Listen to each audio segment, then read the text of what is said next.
तो सभी भाइयों को जय श्री राधे जय श्री कृष्णा। तो दोस्तों आज का प्रसंग बहुत ही मार्मिक एवं ज्ञानवर्धक है। तो आज का प्रसंग है कि जीवन के सबसे बुरे वक्त में एक बात याद रखना। तो वो बात कौन सी है?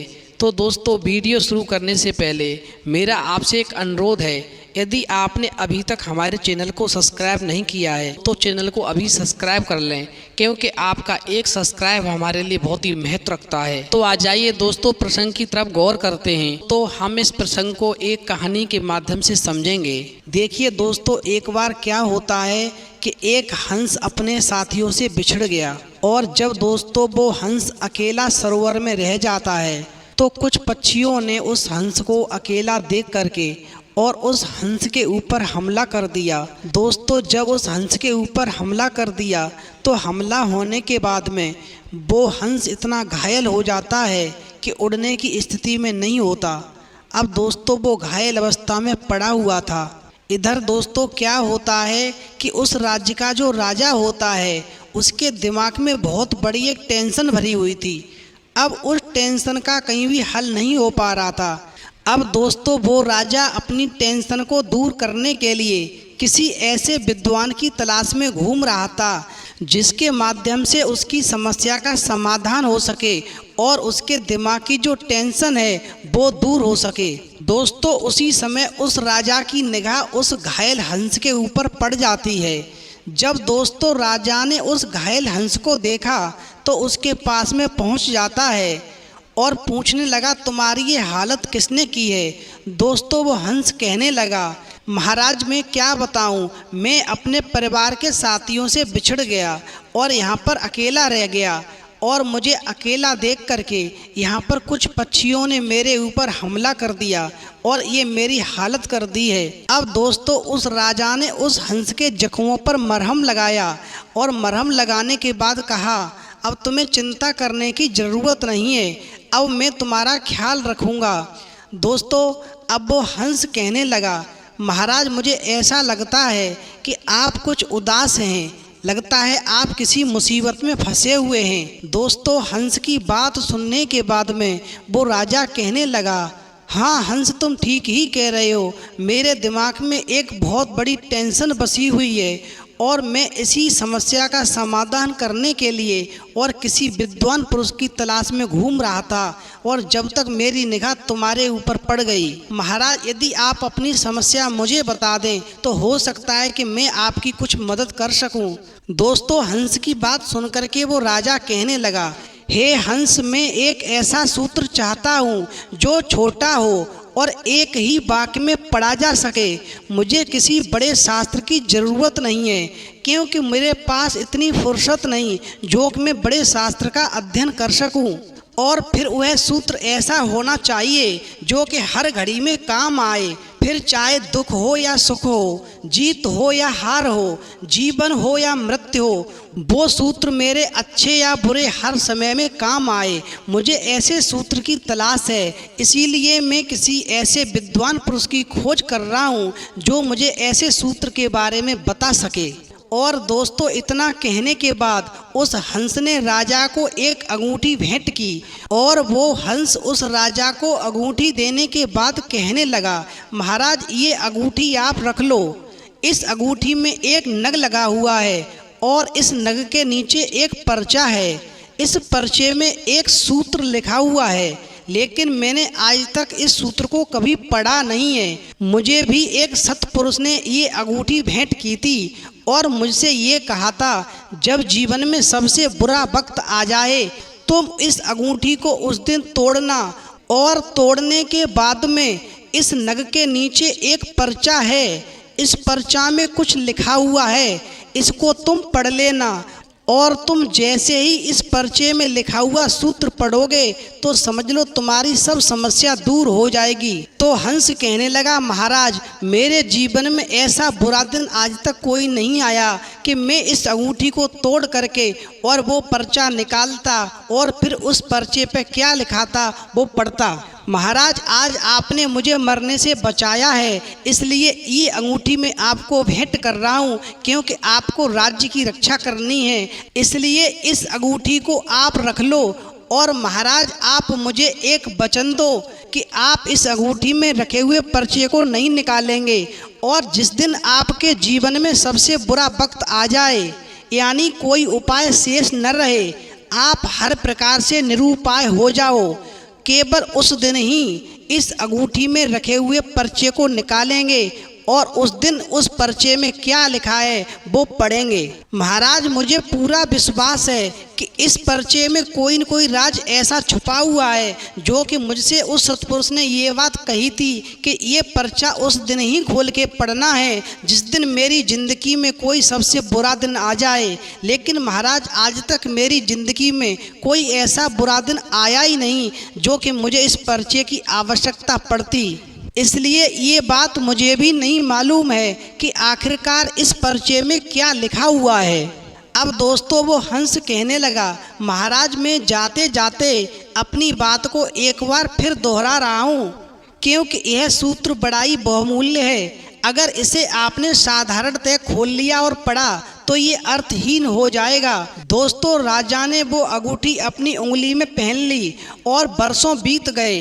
कई बार दोस्तों राजा के मन में जिज्ञासा उठी कि मैं एक बार इस पर्चे को पढ़ूं, आखिरकार इस पर्चे में क्या लिखा हुआ है। दोस्तों, जैसे ही वो अंगूठी को तोड़ने की कोशिश करता, वैसे ही उसके मन में हंस को दिया हुआ वचन याद आ जाता कि यदि आपने किसी बुरे समय से पहले इस अंगूठी को तोड़ करके वो पर्चा पढ़ा तो इसमें जो सूत्र लिखा हुआ है वो आपके लिए अर्थहीन हो जाएगा, फिर आपके वो किसी काम नहीं आएगा।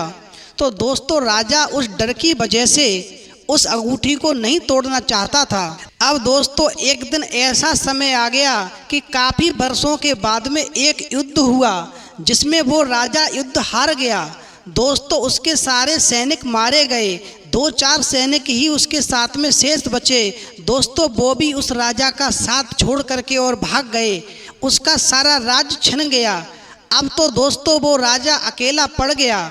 अब वो अपने प्राण बचाने के लिए जब वहाँ से भागता है तो भागते भागते भागते भागते ऐसे स्थान पर पहुँच जाता है जहाँ पर केवल एक बहुत बड़ा सरोवर नज़र आ रहा था। न आगे जाने की रास्ता थी, न पीछे हटने की ही रास्ता थी, क्योंकि यदि वो राजा आगे को बढ़ता है तो निश्चित ही आगे डूब करके दलदल में मर जाएगा, और यदि पीछे हटता है तो उसके पीछे उस दूसरे राजा के सैनिक पड़े हुए थे जो उस राजा का पीछा कर रहे थे, जो कि उसकी मौत निश्चित थी। तो दोस्तों, जब उस राजा को अपने आगे और पीछे दोनों तरफ अपनी मौत नज़र आ रही थी तो दोस्तों राजा एक पल के लिए शांत हो जाता है, और जैसे ही शांत हुआ तो उसे अचानक उस अंगूठी की याद आ गई जो हंस ने उसे भेंट की थी और उससे कहा था कि जीवन का जिस दिन सबसे बुरा दिन आ जाए तुम इस अंगूठी को तोड़ करके